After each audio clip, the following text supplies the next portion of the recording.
Hey students, once again welcome back to your one and only most trusted Gyanjyoti coaching centre. তো students আজকের ভিডিওতে আলোচনা করব north Bengal ইউনিভার্সিটির অধীনস্থ তোমাদের 5th সেমিস্টারের ডিএসসি, ঠিক আছে, সরি ডিএসই যাদের বেঙ্গলি রয়েছে, ঠিক আছে, তাদের কিন্তু স্ত্রীর পত্র গল্প থেকে কিন্তু ছোট প্রশ্নগুলো নিয়ে কিন্তু আলোচনা করব বিস্তারিতভাবে আজকের ভিডিওতে। ভিডিওটিকে লাস্ট পর্যন্ত দেখবে, খুবই ইনফরমেটিভ একটা ভিডিও হতে চলেছে। ওকে, চলো শুরু করা যাক আজকের ক্লাসটি। 1 নম্বর প্রশ্ন কি বলেছে দেখো, স্ত্রীর পত্র গল্পটি কোন পত্রিকায় কবে মানে কখন প্রকাশিত হয়? ঠিক আছে, গল্পে পত্রটি কে লিখেছেন, এই দুটো প্রশ্ন কিন্তু বলেছে। ঠিক আছে, প্রথম প্রশ্নের অ্যান্সার স্ত্রীর পত্র গল্পটি সবুজ পত্র যে পত্রিকা রয়েছে সেই পত্রিকায় কিন্তু 1321 সালের শ্রাবণ মাসে কিন্তু সংখ্যায় প্রকাশিত হয়। ওকে, পত্রটি লিখেছেন হচ্ছে মেজবউ মৃণাল। বোঝা গেল? চলো সেকেন্ড কোয়েশ্চেন আমাদের, রবীন্দ্রনাথের চলিত রীতির প্রথম গল্পটি কোনটি? ঠিক আছে, এবং এর পরবর্তীকালে প্রকাশিত গল্পগুলি কি সবই চলিত রীতির? এই দুটো প্রশ্ন কিন্তু বলেছেন। প্রথম প্রশ্নের অ্যান্সার, চলিত রীতিতে লেখা রবীন্দ্রনাথের প্রথম যে গল্প, সে গল্পটি সবুজ পত্রে প্রকাশিত হয় স্ত্রীর পত্র নামক। ঠিক আছে, স্ত্রীর পত্র গল্পের পরবর্তী যে গল্পগুলো ছিল সেই গল্পগুলো কিন্তু সবই চলিত রীতির কিন্তু ছিল না। বোঝা গেল? প্রথম প্রশ্ন কি বলেছিল, রবীন্দ্রনাথের চলিত রীতির প্রথম গল্পটি কোনটি? ঠিক আছে, স্ত্রীর পত্র হচ্ছে চলিত রীতির প্রথম গল্পটি, এবং এই যে স্ত্রীর পত্র, এই স্ত্রীর পত্রের যে পরবর্তী যে গল্পগুলি সেই গল্পগুলি কিন্তু চলিত রীতির কিন্তু ছিল না। ভাইফোঁটা, অপরিচিতা, ঠিক আছে, এই যে ইয়েগুলো ছিল এগুলো কিন্তু সাধু রীতিতে কিন্তু লেখা ছিল। শেষের রাত্রি, তপস্বিনী, ঠিক আছে, সাধু চলিত কিন্তু মিশিয়ে মানে মিলিয়ে কিন্তু লেখা হয়েছিল। বোঝা গেল?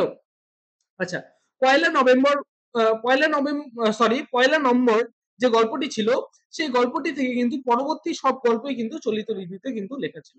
বোঝা গেল? পয়লা নম্বর যে গল্পটি ছিল সেই গল্পের পরবর্তী যে গল্পগুলো ছিল সবই কিন্তু চলিত রীতিতে লেখা ছিল।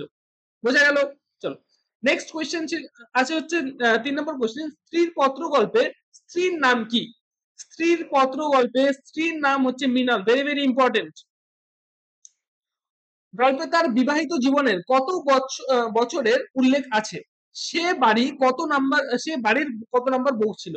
মৃণালের 15 বছরের বিবাহিত জীবনের উল্লেখ কিন্তু এখানে রয়েছে, যা প্রায় গোটা জীবনেরই গল্প। ঠিক আছে, সে বাড়ির দ্বিতীয় বউ ছিল, অর্থাৎ মেজ বউ। বোঝা গেল? হ্যাঁ, আচ্ছা, 4 নম্বর যে প্রশ্নটা আছে সেটা হচ্ছে গল্প স্ত্রীর পত্র গল্পের কাঠামো কেমন? স্ত্রীর পত্র গল্পটি কোন পত্রিকায় কখন প্রকাশিত হয়েছিল? এই প্রশ্নটা কিন্তু 1 নম্বর প্রশ্নতেই ছিল। ঠিক আছে, দেখো প্রথম প্রশ্নটির অ্যান্সার হচ্ছে গল্পের কাঠামোটি একটি অন্তরঙ্গ চিঠি। ঠিক আছে, কি বললাম, গল্পের যে কাঠামো সেই কাঠামোটি হচ্ছে একটা অন্তরঙ্গ চিঠি।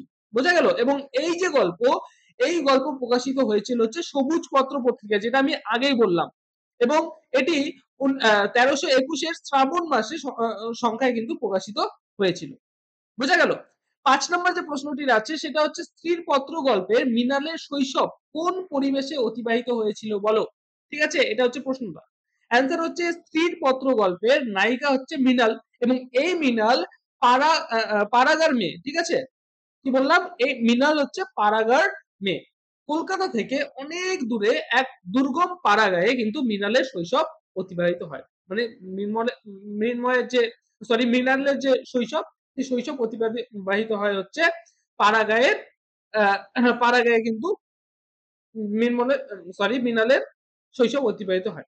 সেখানে দিনের বেলা কিন্তু শেয়াল ডাকে, রাস্তাঘাটের অবস্থা ছিল খুবই খারাপ, ভদ্রলোকের গ্রামে আসাটা ছিল খুবই বিড়ম্বন।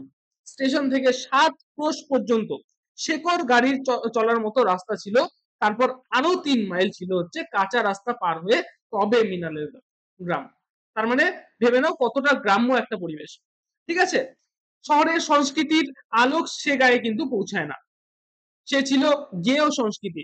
সে গ্রামের পরিবেশে আর 5টা ছেলে মেয়ে আর গ্রাম্য অসুখ বিসুখের সঙ্গে কিন্তু বড় হয়ে ওঠে মৃণাল। বোঝা গেল? ভাই বোন মানে ভাই বোনের সঙ্গে সান্নিপাতিক জ্বরে, ঠিক আছে, জ্বরে পড়ে ভাইটি মারা গেলেও মৃণাল কিন্তু সেখানে বেঁচে ওঠে। ঠিক আছে, ভাই বোন একসঙ্গে কিন্তু সান্নিপাতিক জ্বরে কিন্তু ভুগছিল, ঠিক আছে? তারপর ভাই মারা গেলেও কিন্তু মৃণাল সেখানে কিন্তু বেঁচে ওঠে। তো স্টুডেন্টস এই ছিল আমাদের এই ৫টা আহ প্রশ্ন স্ত্রীর পত্র গল্প থেকে, ঠিক আছে? পরবর্তীতে আসবো আরো কোনো একটা নতুন ভিডিও নিয়ে। এরকম টাইপের ইনফরমেটিভ ভিডিও গুলো দেখার জন্য আমাদের এই চ্যানেলটিকে সাবস্ক্রাইব করো, পাশে থাকা বেল আইকনটি হিট করতে ভুলবে না, কারণ আমরা এই ইউটিউব চ্যানেলে কিন্তু তোমাদের জন্য এরকম ইনফরমেটিভ ভিডিওস কিন্তু নিয়ে আসতে থাকি। তো স্টুডেন্টস আমাদের সাথে যদি অনলাইনে যুক্ত হতে চাও, তোমাদের যে টোটাল কোর্স ফি রয়েছে সেটা হচ্ছে শুধুমাত্র টোটাল গোটা সেমিস্টারের জন্য ওয়ান টাইম তোমাদের পেমেন্ট করতে হবে শুধুমাত্র 499 রুপিস। এর বিনিময়ে তোমরা সমস্ত সাবজেক্টস এর নোটস পত্র তোমরা পেয়ে যাচ্ছ। নোটস পত্র পেতে হলে অবশ্যই যোগাযোগ করো জ্ঞানজ্যোতি কোচিং সেন্টারের অফিসিয়াল দুটো হেল্পলাইন নাম্বার, সেটা হচ্ছে 7076398606 নাম্বার অথবা 6295916282 নাম্বার। দেখা হচ্ছে আর একটা নতুন ভিডিওতে নতুন কোনো টপিকের সাথে। Till then keep learning, keep exploring. Thank you so much.